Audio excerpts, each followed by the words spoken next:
عندي عمل لحنه الفنان الكبير كاظم الساهر، وآخر ما كتبناه من أيام قليلة، اسمه إلى متى يا والد العراق.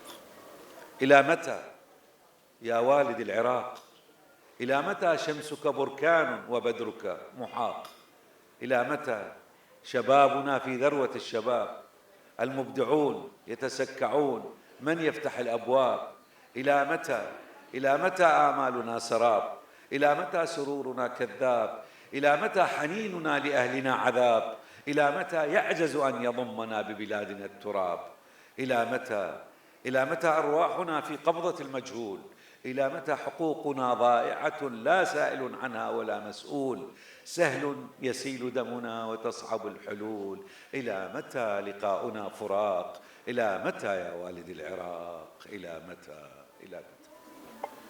يعني أنا طبعا يعني مش عارف أقول إيه بعد الكلام الجميل اللي حضرتك بتقوله، وحالة الشجن اللي يعني وضعتنا فيها. بنتمنى كل الأمن والأمان والسلام للعراق الحبيب ولشعبه الكريم.